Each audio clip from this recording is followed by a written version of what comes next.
Assalamualaikum warahmatullahi wabarakatuh. Jadi hari ini kita nak sambung siri para Nabi dan para Rasul, yang mana sebelum ni kita buat siri pertama, siri kedua kisah Nabi Musa alaihi salam.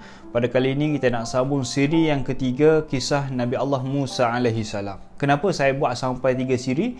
Disebabkan kisah Nabi Musa ni sangatlah panjang, sangatlah banyak diceritakan oleh Allah Subhanahu Wa Taala dalam Quran. Bahkan saya buat ke semua siri pun masih ada lagi kisah Nabi Musa alaihi salam yang tak sempat untuk saya kongsikan dengan anda. Tapi insya-Allah saya akan buat yang terbaik. Jadi kita tengok balik daripada siri yang kedua, bagaimana Nabi Musa alaihi salam mulakan perjalanan dia daripada bumi Mesir keluar. Kerana apa? Kerana dia tertampar satu orang tentera daripada kalangan Fir'aun. Maka daripada situlah, bila mana berjalan daripada hari ke hari, minggu ke minggu, bahkan masuk tahun ke tahun, maka sampailah di satu tempat bernama Madian. Ketika itu Nabi Musa alaihi salam melihat ada seorang perempuan, dan Nabi Musa tak tahu siapakah perempuan itu. Maka Nabi Musa tengok lain macam, maka Nabi Musa mendekati perempuan itu.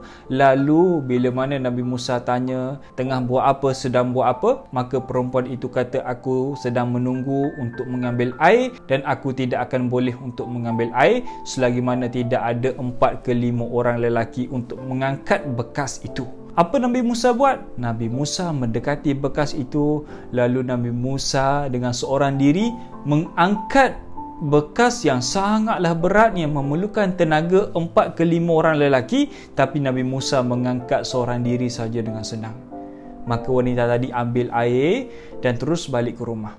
Lalu bila mana sampai di rumah, wanita tadi menceritakan kepada ayahnya. Siapa?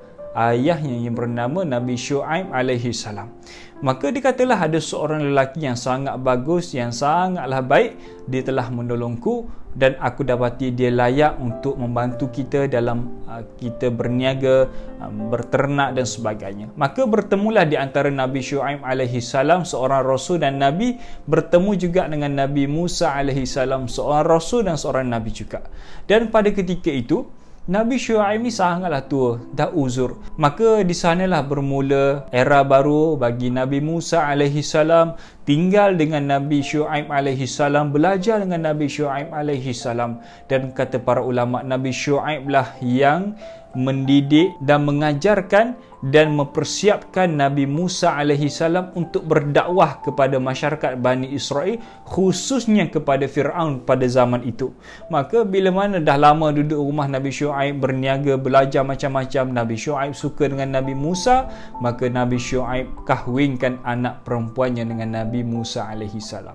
10 tahun duduk dengan Nabi Syuaib, akhirnya Allah memerintahkan untuk Nabi Musa kembali ke bumi Mesir, dikarenakan Fir'aun telah pun melampaui batas. Maka Nabi Syuaib minta Nabi Musa bawa isterinya sekali, bergeraklah kamu ke negeri Mesir dan berdakwahlah dekat negeri Mesir.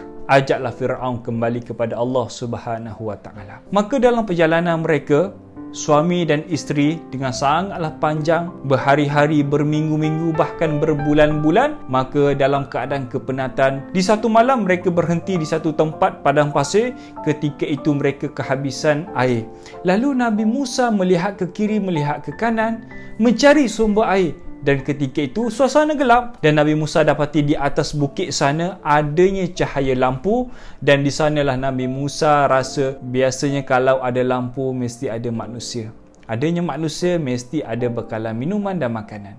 Maka Nabi Musa kata kepada isterinya, tunggu sekejap, aku nak naik ke atas bukit untuk ambil bekalan makanan untuk kita.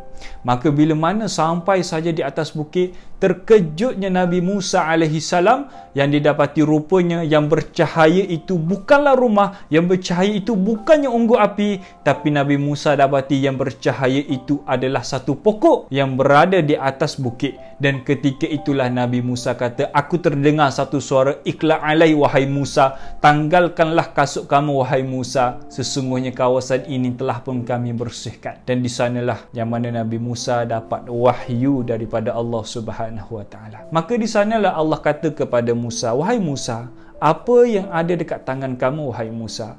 Dan Nabi Musa kata, yang ada dekat tangan aku adalah tongkat, dan tongkat inilah aku gunakan seharian hidupku dengan aku berjalan, aku mendaki dan sebagainya. Dan Allah memerintahkan, wahai Musa, campakkanlah tongkat kamu. Maka Nabi Musa campakkan tanpa bertanya banyak. Nabi Musa campakkan, dan ulama kata ketika mana Nabi Musa mencampakkan tongkatnya, tongkat itu berubah menjadi binatang. Ada pandangan pertama berubah menjadi ular, dan pandangan kedua berubah menjadi seekor naga. Lalu terkejutnya Nabi Musa, bagaimana satu tongkat boleh berubah menjadi binatang? Dan ketika itulah Allah kata, wahai Musa, jangan takut, ambil kembali tongkat kamu. Maka Nabi Musa ambil, dan haiwan tadi bertukar menjadi tongkat. Dan ketika itulah Allah memerintahkan Nabi Musa untuk berdakwah kepada Fir'aun. Ajaklah Fir'aun kembali kepada Allah. Dan Nabi Musa tanya, wahai Allah, apa aku nak buat dengan Fir'aun? Apakah aku nak buat bila mana aku bertemu dengan Fir'aun?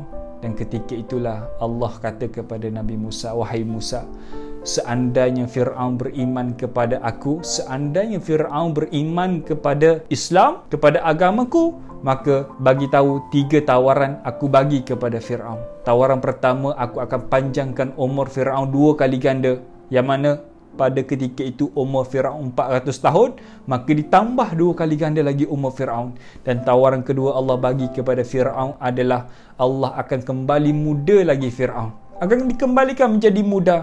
Dan tawaran ketiga, Allah akan memperluaskan kerajaan Fir'aun daripada timur dan barat. Itu tawaran yang Allah bagi kepada Fir'aun.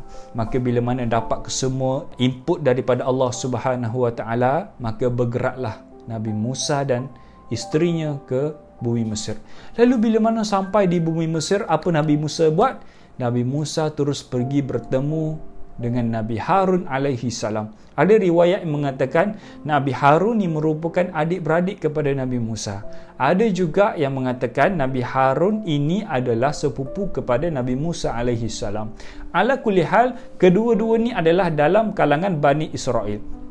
Jadi bila mana Nabi Musa dah bertemu dengan Nabi Harun, kenapa Nabi Musa kena bertemu dengan Nabi Harun? Allah ceritakan, rakamkan dialog Nabi Musa dalam Quran, yang mana Nabi Musa nakkan Nabi Harun menjadi pembantu dalam dakwah supaya percakapannya lagi lancar. Kerana apa? Kelebihan Nabi Harun adalah fasih bila mana berkata-kata. Nabi Musa pun fasih, tapi kita ingat balik sirah Nabi Musa bagaimana ketika mana umur 4 ke 5 tahun Fir'aun menguji Nabi Musa dengan meletakkan buah tamar dengan bara api. Maka Nabi Musa ambil bara api, di mana ditolak tangan Nabi Musa oleh malaikat Jibril, maka mulut Nabi Musa cedera disebabkan bara api itu, yang menyebabkan bila mana Nabi Musa nak bercakap agak sedikit susah. Maka disebabkan itulah Nabi Musa memerlukan Nabi Harun, yang mana Nabi Harun sangatlah fasih bila mana berkata-kata. Maka bila mana mereka bergerak ke istana Fir'aun, di sanalah Fir'aun tanya kepada Musa, wahai anakku, dah lama kita tak bertemu, ke mana kamu pergi sebenarnya wahai Musa? Ingat, Fir'aun ini adalah satu orang raja ketika itu dan satu orang ayah angkat kepada Nabi Musa alaihi salam. Dan Fir'aun sangat sayang kepada Nabi Musa. Dan ketika itulah Nabi Musa kata, wahai ayahanda, bertakwalah kepada Allah. Kembalilah kepada Allah, tinggalkan segala kezaliman, tinggallah segala kesyirikan. Sesungguhnya seandainya kamu beriman kepada Allah, 3 tawaran Allah bagi kepada kamu yang mana saya sebut tadi. Yang mana bila mana diberikan 3 tawaran itu, maka Fir'aun ni dengar saja tawaran, dibesarkan kerajaan, umur ditambah, dikembalikan muda, tergugat Fir'aun. Yang menyebabkan Fir'aun kata, apa kata aku terima tawaran Musa? Dan ketika itulah penasihat Fir'aun datang, iaitu Haman, yang mana Haman kata, wahai Fir'aun, wahai raja, seandainya kamu terima tawaran Musa, seluruh manusia akan tahu selama ini kamu adalah penipu. Apa? Dia mengaku dia Tuhan. Kalau kamu terima tawaran daripada Musa dan kamu beriman kepada Tuhan Musa, satu dunia, semua manusia akan tahu yang kamu ni selama ni menipu, wahai Fir'aun. Dan ketika itulah Fir'aun menolak semua tawaran daripada Nabi Musa alaihi salam, dan Nabi Musa menunjukkan mukjizat dia. Tetap Fir'aun tak mau terima akan kenabian Nabi Musa dan mentauhidkan Allah Subhanahu Wa Taala. Dan ketika itulah bila mana Fir'aun tengok hebat sihir kamu wahai Musa, Apa kata kamu berlawan dengan ahli sihir istana? Dan Nabi Musa setuju. Ditetapkan tarikh dan keesokan hari Firaun memanggil ke semua ahli sihir istana dan menawarkan seandainya ada di antara kalian, ramai ahli sihir istana, seandainya ada di antara kalian yang mampu untuk mengalahkan Musa, aku akan beri satu jawatan yang tinggi dekat kota Mesir kepada kalian. Dan ketika itulah semua ahli sihir istana ada perasaan membuat-buat nak menang dan mengalahkan Musa AS. Satu bala tentera untuk menangkap Nabi Musa AS, untuk membunuh Nabi Musa AS. Sebab apa? Daripada jauh mereka boleh nampak bala tentera Firaun yang sangat ramai. Dikatakan Firaun pun mengerahkan 600 tenteranya untuk mengejar dan membunuh Nabi Musa dan semua Bani Israel ketika itu. Yang mana laut terbelah menjadi dua, bahkan bukan satu belahan. Ulama kata ada 12 belahan kesemuanya. Ucapan terakhir Firaun adalah, aku nak beriman dengan Tuhan kamu wahai Musa.